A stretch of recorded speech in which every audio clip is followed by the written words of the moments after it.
जाता है श्रीमद् भागवत गीता सिर्फ एक धर्म के लिए नहीं है, बल्कि इसे धरती के हर इंसान को पढ़ना और समझना चाहिए ताकि वो अपनी जिंदगी में सुख, शांति और सफलता को प्राप्त कर सके। भगवत गीता में कुल 18 अध्याय हैं और इन 18 अध्यायों में कुल 700 श्लोक हैं, जो सभी के लिए पढ़ पाना थोड़ा मुश्किल है। इसलिए आज के इस बेहद ही खास वीडियो में हम भगवत गीता के 111 विचारों के बारे में बात करने वाले हैं, जिन्हें जानकर आप भगवत गीता का सही मतलब समझ पाएंगे। इसलिए इन विचारों को आप हर सुबह सुने। दोस्तों, अगर आप इस वीडियो का अधिक से अधिक लाभ पाना चाहते हैं तो कृपया कर इसे हेडफोन लगाकर शांति से सुने। तो चलिए जानते हैं श्रीमद् भागवत गीता के 111 पावरफुल विचारों को।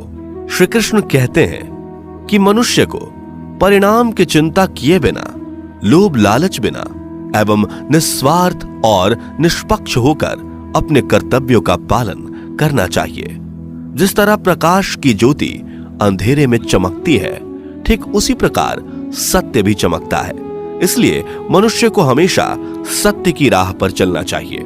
जिस मनुष्य के अंदर ज्ञान की कमी और ईश्वर में श्रद्धा नहीं होती, वो मनुष्य जीवन में कभी भी आनंद और सफलता को प्राप्त नहीं कर पाता। जिस प्रकार मनुष्य अपने पुराने वस्त्रों को त्याग कर नए वस्त्र धारण करता है, ठीक उसी प्रकार आत्मा पुराने व्यर्थ के शरीर को त्याग कर नए भौतिक शरीर को धारण करती है। कौन क्या कर रहा है, कैसे कर रहा है और क्यों कर रहा है, इन सब से आप जितना दूर रहेंगे उतना ही आप खुश रहेंगे। समझदार व्यक्ति जब संबंध निभाना बंद कर देता है तो समझ लेना उसके आत्मसम्मान को कहीं ना कहीं ठेस अवश्य पहुंची है। मोह उसी का करो जिस पर आपका अधिकार है। जिस पर आपका अधिकार ही नहीं, उसका मोह भी नहीं करना चाहिए। जो दूसरों की तकलीफों को समझते हैं, जिनमें दया है, दिल से अच्छे हैं, उन्हें दोबारा जन्म लेना नहीं पड़ता। प्रबुद्ध व्यक्ति के लिए गंदगी का ढेर, पत्थर और सोना सभी समान है। आपके कर्म ही आपकी पहचान है, वरना एक नाम के हजारों इंसान हैं। प्रेम सदैव माफी मांगना पसंद करता है और अहंकार सदैव माफी सुनना पसंद करता है। विषयों के बारे में सोचते रहने से मनुष्य को उनसे आसक्ति हो जाती है। इससे उनमें कामना यानी इच्छा पैदा होती है और कामनाओं में विघ्न आने से क्रोध की उत्पत्ति होती है। सदैव संदेह करने वाले व्यक्ति के लिए प्रसन्नता ना इस लोक में है, ना ही कहीं और। कर्म वह फसल है जिसे इंसान को हर हाल में काटना ही पड़ता है। इसलिए हमेशा अच्छे बीज बोएं ताकि फसल अच्छी हो। जो होने वाला है वो होकर ही रहता है और जो नहीं होने वाला वो कभी नहीं होता। ऐसा निश्चय जिनकी बुद्धि में होता है, उन्हें चिंता कभी नहीं सताती। अच्छे कर्म करने के बावजूद भी लोग केवल आपकी बुराइयां ही याद रखेंगे। इसलिए लोग क्या कहते हैं इस पर ध्यान मत दो, तुम अपना कर्म करते रहो। जितना हो सके खामोश ही रहना अच्छा है, क्योंकि सबसे ज्यादा गुनाह इंसान से उसकी जुबान ही करवाती है। गीता में भगवान श्री कृष्ण कहते हैं कि हे अर्जुन, अपने परम भक्तों जो हमेशा मेरा स्मरण या एक चित्त मन से मेरा पूजन करते हैं, मैं व्यक्तिगत रूप से उनके कल्याण का उत्तरदायित्व लेता हूं। हे पार्थ, जो लोग भक्ति में श्रद्धा नहीं रखते वो मुझे प्राप्त नहीं कर पाते। अतः वे इस भौतिक जगत में जन्म मृत्यु के मार्ग पर वापस आते रहते हैं। मौन सबसे अच्छा उत्तर है किसी ऐसे व्यक्ति के लिए जो आपके शब्दों को महत्व नहीं देता। बदल जाओ वक्त के साथ, या फिर वक्त बदलना सीखो। मजबूरियों को मत कोसो, हर हाल में चलना सीखो। किसी काम की चिंता करना ठीक है, पर चिंता इतनी भी नहीं होनी चाहिए कि वह काम ही बिगड़ जाए। अच्छी नीयत से किया गया काम कभी व्यर्थ नहीं जाता और उसका फल आपको जरूर मिलता है। श्री कृष्ण कहते हैं कि मैं किसी का भाग्य नहीं बनाता, हर कोई अपना भाग्य खुद बनाता है। आप आज जो भी कर्म कर रहे हो उसका फल आपको कल प्राप्त होगा, और आज जो आपके पास है वह आपके द्वारा पहले ही किए गए कर्मों का फल है। मनुष्य नहीं उसके कर्म अच्छे या बुरे होते हैं, जैसे मनुष्य के कर्म होते हैं, उसे वैसे ही फल की प्राप्ति होती है। तुम्हें सिर्फ अपने कर्म करने का अधिकार है, किंतु कर्म के फलों के तुम अधिकारी नहीं हो।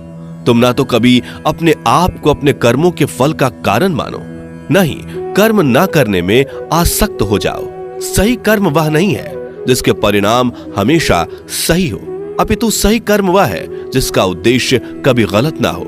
संसार में कोई भी मनुष्य सर्वगुण संपन्न नहीं होता, इसलिए कुछ कमियों को नजरअंदाज करके रिश्ते बनाए रखिए। पूर्णता के साथ किसी और के जीवन की नकल करके जीने की तुलना में अपने आप को पहचान कर अपूर्ण रूप से जीना बेहतर है। जब भविष्य धुंधला पड़ने लग जाता है, तब आपको अपने वर्तमान में ध्यान केंद्रित करने की आवश्यकता है। कोशिश कर, हल निकलेगा, आज नहीं तो कल निकलेगा। अर्जुन के तीर सा सद मरुस्थल से भी जल निकलेगा। जीवन की सबसे बड़ी गलती वही होती है जिस गलती से हम कुछ सीख नहीं पाते। जब हमारा मन कमजोर होता है तो परिस्थितियां समस्या बन जाती हैं, और जब हमारा मन स्थिर होता है तब परिस्थितियां चुनौती बन जाती है, और जब हमारा मन मजबूत होता है तब परिस्थितियां अवसर बन जाती हैं। मनुष्य की मानवता उसी वक्त नष्ट हो जाती है जब उसे दूसरों के दुखों पर हंसी आने लगती है। हे भारतवंशी, शरीर में रहने वाले का वध कभी नहीं किया जा सकता, अतः तुम्हें किसी भी जीव के लिए शोक करने की आवश्यकता नहीं है। समय यही सिखाता है कि जिंदगी किसी का इंतजार नहीं करती और ना ही किसी के लिए रुक सकती है। जिंदगी खेलती भी उसी के साथ है जो खिलाड़ी बेहतरीन होता है। दर्द सबके एक जैसे हैं, मगर हौसले सबके अलग अलग हैं। कोई हताश होकर बिखर जाता है तो कोई संघर्ष करके निखर जाता है। मनुष्य को अपने कर्मों से संभावित परिणामों से प्राप्त होने वाली विजय या पराजय, लाभ या हानि, प्रसन्नता या दुख इत्यादि के बारे में सोचकर चिंता से ग्रसित नहीं होना चाहिए। यदि आप अपनी गलतियों से कुछ सीखते हैं तो गलतियां सीढ़ियां हैं, और नहीं सीखते तो गलतियां सागर हैं। निर्णय आपका है, चढ़ना है या डूबना है। समस्याएं इतनी ताकतवर नहीं होती जितना कि हम उन्हें मान लेते हैं। कभी सुना है कि अंधेरे ने सुबह को होने ही नहीं दिया? गलतियां ढूंढना गलत नहीं है, बस शुरुआत खुद से होनी चाहिए। जरूरी नहीं हर बार आपके शब्दों को सही समझा जाए, इसलिए कभी कभी चुप रहना ही ज्यादा बेहतर होता है। जो जितना अधिक शांत होता है वो उतनी ही गहराई से अपनी बुद्धि का प्रयोग कर सकता है। निंदा से घबराकर अपने लक्ष्य को कभी ना छोड़े, क्योंकि लक्ष्य मिलते ही निंदा करने वालों की राय बदल जाती है। आपकी हार और जीत आपकी सोच पर निर्भर करती है, इसलिए मान लो तो हार ही होगी और ठान लो तो जीत ही होगी।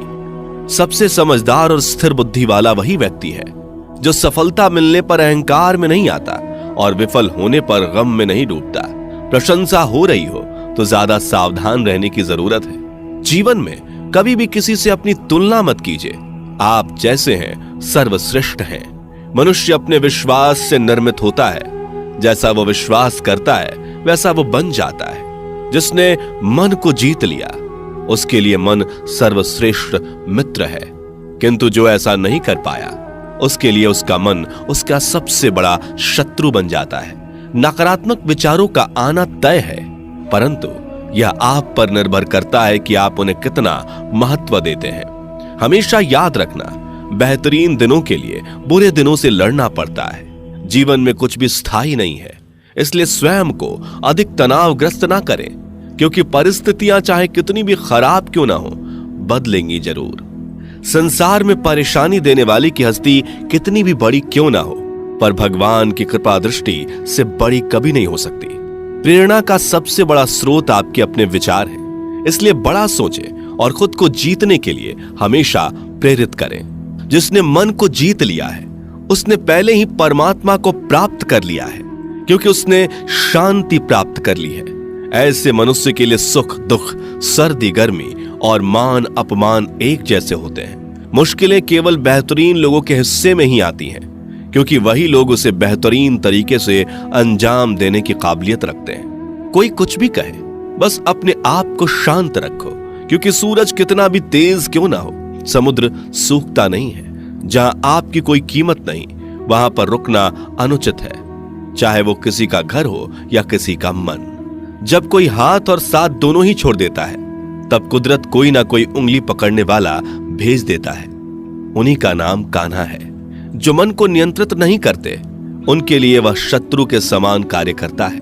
हे अर्जुन, व्यक्ति जो चाहे बन सकता है यदि वह विश्वास के साथ इच्छित वस्तु पर लगातार चिंतन करे। सिर्फ दुनिया के सामने जीतने वाला ही विजेता नहीं होता, बल्कि किन रिश्तों के सामने कब और कहां पर हारना है यह जानने वाला भी विजेता होता है। जो लोग बुद्धि को छोड़कर भावनाओं में बह जाते हैं, उन्हें हर कोई मूर्ख बना सकता है। वक्त से पहले मिली चीज अपना मूल्य खो देती है और वक्त के बाद मिली चीज अपना महत्व। मनुष्य को अपने कर्मों से संभावित परिणामों से प्राप्त होने वाली विजय या पराजय, लाभ या हानि, प्रसन्नता या दुख इत्यादि के बारे में सोचकर चिंता से ग्रसित नहीं होना चाहिए। आत्मा पुराने शरीर को वैसे ही छोड़ देती है जैसे मनुष्य पुराने कपड़ों को उतार कर नए कपड़े धारण कर लेता है। जैसे जल में तैरती नाव को तूफान उसे अपने लक्ष्य से दूर ले जाता है, ठीक वैसे ही इंद्रिय सुख मनुष्य को गलत रास्ते की ओर ले जाता है। आपका विश्वास एक पर्वत को भी खिसका सकता है, लेकिन आपके मन का संदेह दूसरा पर्वत खड़ा कर सकता है। हमारा खुद पर विश्वास होना बहुत ही जरूरी है, क्योंकि हम अपने रास्ते पर खुद चलते हैं। वक्त कभी भी एक जैसा नहीं रहता। उन्हें भी रोना पड़ता है जो बेवजह दूसरों को रुलाते हैं। अपनी इच्छा शक्ति के माध्यम से अपने आप को नई आकृति प्रदान करें। कभी भी स्वयं को अपनी आत्म इच्छा से अपमानित ना करें। इच्छा एकमात्र स्वयं का मित्र होता है और इच्छा ही एकमात्र स्वयं का शत्रु भी। अपनी पीड़ा के लिए संसार को दोष मत दीजिए, अपने मन को समझाओ। तुम्हारे मन का परिवर्तन ही तुम्हारे दुखों का अंत है। खुद को कमजोर कभी नहीं समझना चाहिए। अगर आप गिरते हो तो उठने का प्रयास करो, लड़ो, पूरी निष्ठा से अपना कर्तव्य, अपना कर्म निभाओ, बाकी सब मुझ पर छोड़ दो। हो सकता है हर दिन अच्छा ना हो, लेकिन हर दिन में कुछ अच्छा जरूर होता है। धैर्य रखिए। कभी कभी आपको जीवन में सबसे अच्छा पाने के लिए सबसे बुरे दौर से गुजरना पड़ता है। रोना बंद करो, अपनी तकलीफों से खुद लड़ना सीखो, क्योंकि साथ देने वाले भी शमशान से आगे नहीं जाते। समय जब न्याय करता है तब गवाहों की आवश्यकता नहीं पड़ती है। एक उपहार तभी असली और पवित्र है जब वह हृदय से किसी सही व्यक्ति को सही समय और सही जगह पर दिया जाए, और जब उपहार देने वाले व्यक्ति के दिल में उस उपहार के बदले कुछ पाने की उम्मीद ना हो। सुंदरता आपके दृष्टिकोण में होती है। किसी को कीचड़ में खिला कमल भी लुभाता है और किसी को चांद में भी दाग नजर आता है। हे अर्जुन, जो कोई भी जिस किसी भी देवता की पूजा पूरे विश्वास के साथ करने की इच्छा रखता है, तब मैं उसका विश्वास उसी देवता में दृढ़ कर देता हूं। उदय किसी का भी अचानक नहीं होता। सूर्य भी धीरे धीरे निकलता है और ऊपर चढ़ता है। धैर्य और तपस्या जिसमें है वही संसार को प्रकाशित कर सकता है। हे अर्जुन, स्वर्ग प्राप्त करने और वहां कई वर्षों तक वास करने के पश्चात एक असफल योगी का पुनः एक पवित्र और समृद्ध कुटुंब में जन्म होता है। शब्द उतने ही बाहर निकलने चाहिए जिन्हें वापस भी लेना पड़े तो खुद को तकलीफ ना हो। मन अशांत हो तो उसे नियंत्रित करना कठिन है, लेकिन अभ्यास से इसे वश में किया जा सकता है। अहंकार और संस्कार में फर्क है। अहंकार दूसरों को झुकाकर खुश होता है, संस्कार स्वयं झुककर खुश होता है। सेवा सबकी करो, मगर आशा किसी से मत रखो, क्योंकि सेवा का सही मूल्य ईश्वर ही दे सकते हैं। जब सत्य की असत्य से लड़ाई होगी तो सत्य अकेला खड़ा होगा और असत्य की फौज लंबी होगी, क्योंकि असत्य के पीछे मूर्खों का झुंड भी होगा। अकेले रहना तुम्हें यह भी सिखाता है कि वास्तव में तुम्हारे पास स्वयं के अलावा और कुछ भी नहीं। जब परिवार के सदस्य अप्रिय लगने लगे और पराये अपने लगने लगे तो समझ लीजिए कि विनाश का समय आरंभ हो गया है। क्रोध आने पर चिल्लाने के लिए ताकत नहीं चाहिए, मगर क्रोध आने पर चुप रहने के लिए खूब ताकत चाहिए होती है। जो आपका है वह आपको मिलकर ही रहेगा, फिर चाहे उसे छीनने के लिए पूरी कायनात एक हो जाए। दो प्रकार के व्यक्ति संसार में स्वर्ग से भी ऊपर स्थित होते हैं। एक वो जो शक्तिशाली होकर भी क्षमा कर देते हैं, और दूसरे वो जो दरिद्र होकर भी कुछ दान करते हैं। प्रेम शरीर या सुंदरता को देखकर नहीं होता, प्रेम हृदय से होता है। जहां दो हृदय मिल जाएं, वहीं प्रेम जन्म लेता है। किसी भी व्यक्ति को अच्छे से जाने बिना दूसरे की बातें सुनकर उसके प्रति कोई धारणा बना लेना मूर्खता है। अगर साफ नियत से मांगा जाए तो ईश्वर नसीब से बढ़कर देता है। जो हुआ वह अच्छा हुआ, जो हो रहा है वह अच्छा हो रहा है, जो होगा वो भी अच्छा ही होगा। मेरा, तेरा, छोटा, बड़ा, अपना, पराया मन से मिटा दो, फिर सब तुम्हारा है और तुम सबके हो। जब भी विनाश होने का प्रारंभ होता है, शुरुआत वाणी के संयम खोने से होती है। जीवन में सब कुछ खत्म होने जैसा कुछ भी नहीं होता। हमेशा एक नई शुरुआत हमारा इंतजार कर रही होती है। जीवन में यदि खुश रहना है तो अधिक ध्यान उस चीज पर दें जो आपके पास है, उस चीज पर नहीं जो दूसरों के पास है। उस दिन हमारी सारी परेशानियां खत्म हो जाएंगी, जिस दिन हमें यकीन हो जाएगा कि हमारा सारा काम ईश्वर की मर्जी से होता है। विपत्ति में धैर्य, वैभव में दया और संकट में सहनशीलता ही श्रेष्ठ व्यक्तियों का लक्षण है। जो व्यक्ति स्पष्ट और सीधी बात करता है, उसकी वाणी कठोर जरूर होती है, लेकिन वह कभी किसी के साथ छल नहीं करता। जो अच्छा लगे उसे ग्रहण करो, जो बुरा लगे उसका त्याग, फिर चाहे वह विचार हो, कर्म हो या मनुष्य। बुराई बड़ी हो या छोटी, हमेशा विनाश का कारण बनती है, क्योंकि नाव में छेद छोटा हो या बड़ा, नाव को ही डुबो देता है। अपने परम भक्त जो हमेशा मेरा स्मरण या एक चित मन से मेरा पूजन करते हैं, मैं व्यक्तिगत रूप से उनके कल्याण का उत्तरदायित्व लेता हूं। जो दान बिना सत्कार के कुपात्र को दिया जाता है, वह तमस दान कहलाता है। परिवार और समाज दोनों ही बर्बाद होने लगते हैं जब समझदार मौन और नासमझ बोलने लगते हैं। आप वापस नहीं जा सकते और शुरुआत को नहीं बदल सकते, लेकिन आप जहां हैं वहीं से शुरू कर सकते हैं और अंत को अवश्य बदल सकते हैं। जब उम्मीदें टूटने लगे, कोई रास्ता दिखाई ना दे, तो एक बार भगवत गीता की शरण